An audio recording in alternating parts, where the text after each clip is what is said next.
क्या यूपी के सीएम योगी आदित्यनाथ का राजनीतिक कद लगातार बढ़ता जा रहा है? क्या सीएम योगी आदित्यनाथ के नारों और हार्डकोर हिंदुत्व वाले नैरेटिव ने यूपी के अलावा दूसरे राज्यों में भी राजनीतिक फिजा को बदलने का कार्य किया है? क्या योगी आदित्यनाथ बीजेपी के ऐसे नायक हैं, हारी हुई बाजी को पलट सकते हैं? ये सवाल ऐसे वक्त में हो रहे हैं जब एक बार फिर से एग्जिट पोल के आंकड़े एनडीए गठबंधन के पक्ष में नजर आ रहे हैं।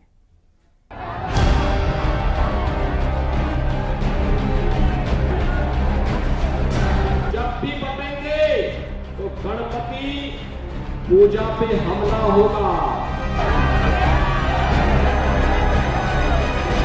बटे थे तो अपमान काशी में झेलना पड़ा था और बटे थे तो कटे थे।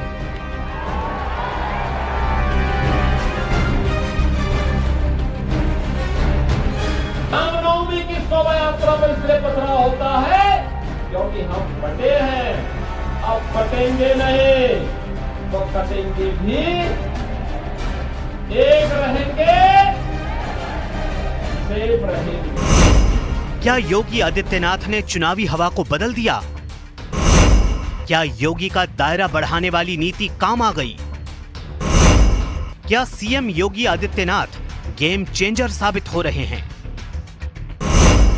क्या योगी आदित्यनाथ के तेवर लोगों को रास आ रहे हैं?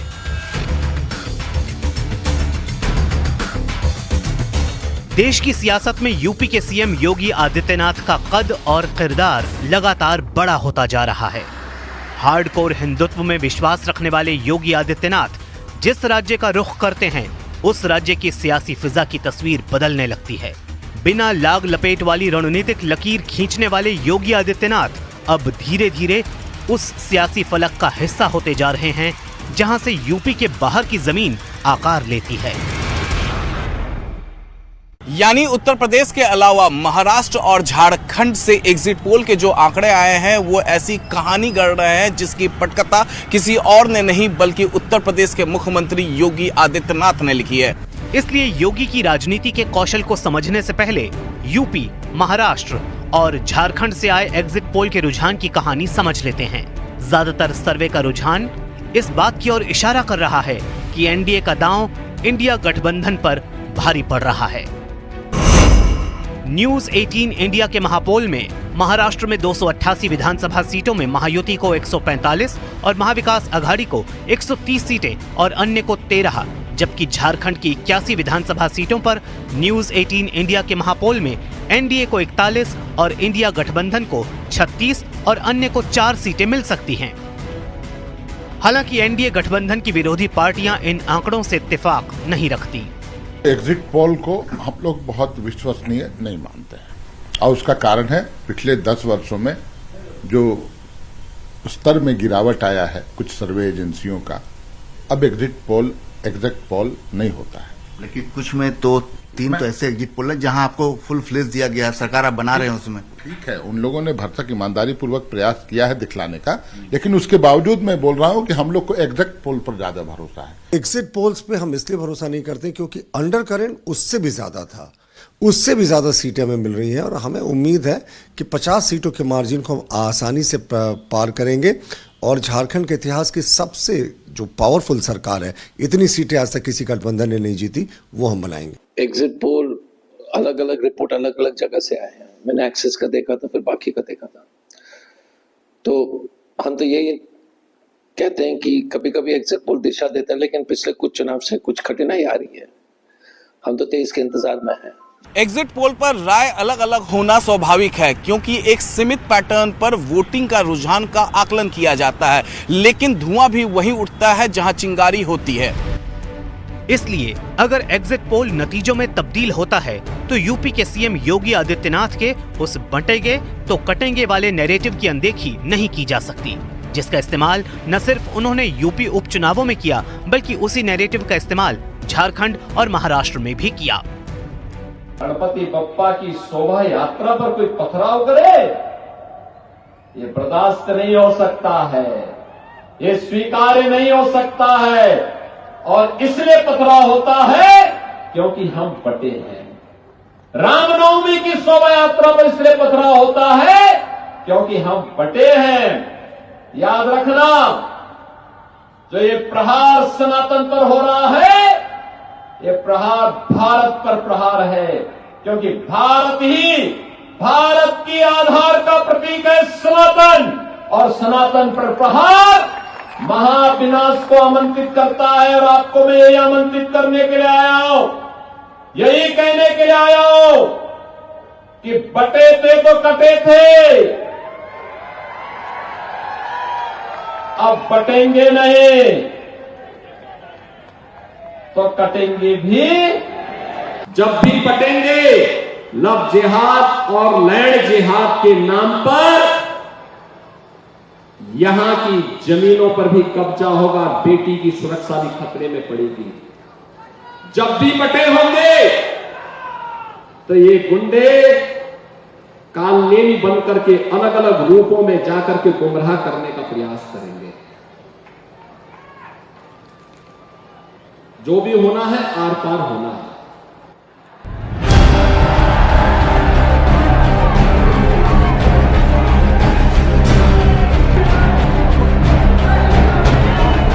योगी आदित्यनाथ बेहद ही आक्रामक छवि के नेता हैं, जो एक बार वो तय कर लेते हैं उसे वो हर हाल में पूरा करते हैं। योगी आदित्यनाथ की किताब में समझौते वाली सियासत का कोई जगह नहीं है।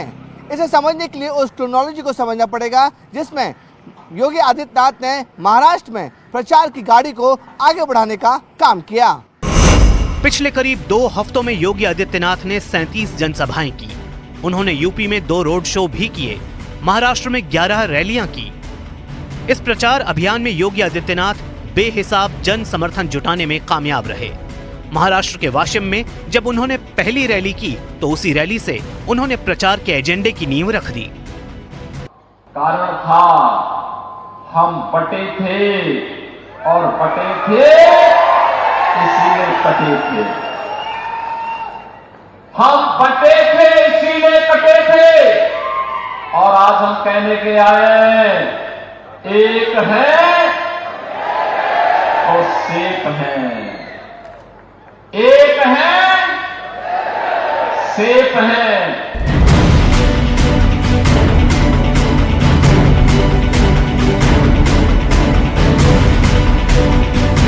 पूरे चुनाव प्रचार में योगी आदित्यनाथ ने हार्डकोर हिंदुत्व और हिंदू एकता पर धार दी। इस दौरान उन्होंने बंटेंगे तो कटेंगे, एक रहेंगे तो सेफ रहेंगे, पाकिस्तान, फिलिस्तीन, हनुमान चालीसा, छत्रपति शिवाजी महाराज के अलावा अयोध्या, काशी, मथुरा और औरंगजेब का भी जिक्र किया। अकबर और औरंगजेब की औलादों को बताया जाना चाहिए, ये नया भारत है। इस नए भारत में राष्ट्र नायकों का अपमान भारत स्वीकार नहीं करता है। ठीक इसी फॉर्मूले पर योगी आदित्यनाथ ने झारखंड में भी अपने प्रचार की कमान को संभाला। झारखंड में योगी आदित्यनाथ ने अपने प्रचार की शुरुआत 5 नवंबर को की थी। इस दौरान उन्होंने 4 दिन चुनाव प्रचार किया और कुल 13 चुनावी जनसभाओं को संबोधित किया। आप जानकर ये हैरान होंगे कि योगी की सभा झारखंड में भी भीड़ जुटाने में जबरदस्त तरीके से कामयाब रही थी। चाहे संथाल परगना का रीजन हो या फिर कोल्हान, योगी जहां जहां गए उन्होंने हिंदुत्व की एकता का नारा दिया, बटोगे तो कटोगे। और बीजेपी के रणनीतिकारों के मुताबिक इसी नारे ने एक तरीके से गेम चेंजर का काम किया। इन्हीं मुद्दों के जिक्र ने योगी आदित्यनाथ को महाराष्ट्र और झारखंड में भी सियासत की धुरी बना दिया। एक ऐसी धुरी जिनके इर्द गिर्द पूरा चुनावी अभियान घूमता रहा। खास बात यह भी है कि योगी ने जिस नैरेटिव और एजेंडे का चुनाव किया उस पर लोगों ने भरोसा भी किया। बिल्कुल, ये बहुत बड़ा ज्वलंत मुद्दा है हमारे देश में, क्योंकि जो है ये तो एकदम सही बात है कि अगर जो जातियों में बटेंगे तो नुकसान हमारा ही होना है। तो एकदम उनका नारा एकदम बेस्ट है कि अगर एकजुट होकर रहेंगे तो हमारे देश का विकास भी होगा और हम आगे भी बढ़ेंगे। योगी जी ने सबसे अच्छा काम है, जो लड़के आवारा गर्दी करते थे उनको बहुत अच्छा शिकंजा कसा, रोजगार के बहुत अवसर प्रदान किए हैं। चाहे वो लड़कियां हों, चाहे गाँव के बच्चे हों, चाहे शहरों के हों, सबके लिए रोजगार के बहुत अवसर उन्होंने। जिस तरीके से महाराष्ट्र चुनाव में हमने देखा, झारखंड चुनाव में लगातार योगी आदित्यनाथ का जो नारा था वो गूंज रहा था।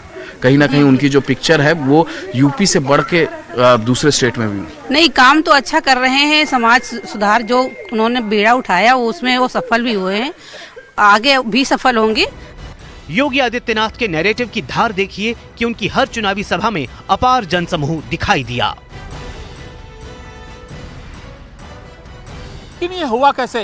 योगी आदित्यनाथ के नारों से ही क्या सियासी माहौल बदला या फिर कहानी से आगे की कुछ और भी है? इसके लिए आपको यूपी और जम्मू कश्मीर और हरियाणा की कहानी को समझना होगा।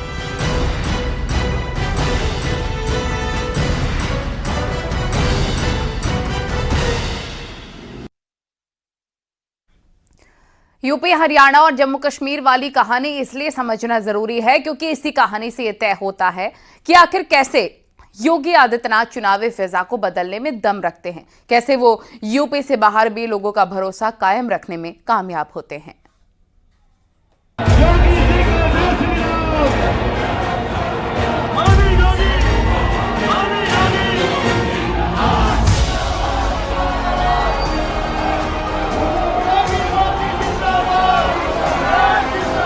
प्रधानमंत्री योगी आदित्यनाथ को हम उनको देखना चाहेंगे और जब भी इलेक्शन होगा अपना भारी मत से उनको विजयी बनाना चाहते हैं। योगी सरकार आनी चाहिए इस बार, मोदी के बाद योगी जी।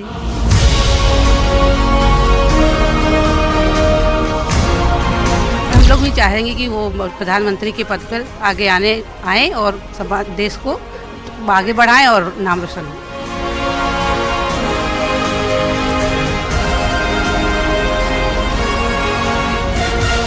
प्रधानमंत्री के रूप में जो देखना चाहते हैं तो वो योगी जी हैं।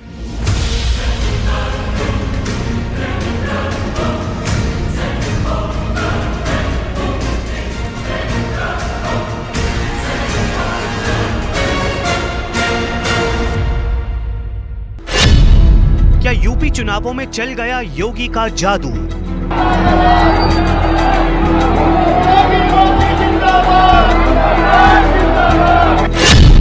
क्या हिंदू एकता वाले नारे ने चुनावी बाजी पलट दी?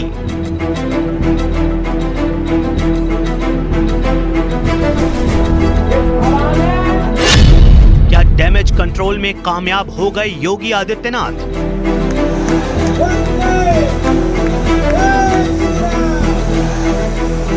यूपी के सीएम योगी आदित्यनाथ सियासत का वो चेहरा जिन्होंने अपने दम पर वो राजनीतिक मुकाम हासिल किया है जिसका सपना अक्सर बड़े बड़े नेता देखते हैं।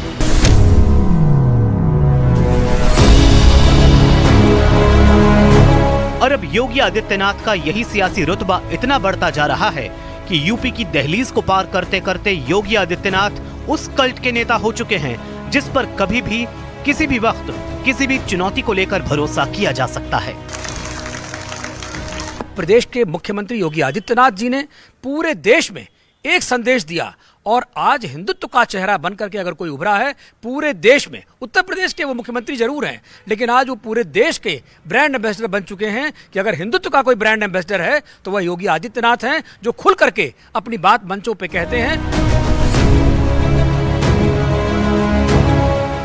ऐसा इसलिए क्योंकि महाराष्ट्र और झारखंड के अलावा यूपी उपचुनावों में भी योगी आदित्यनाथ की करिश्माई ताकत का असर एग्जिट पोल के आंकड़ों में दिखाई दे रहा है।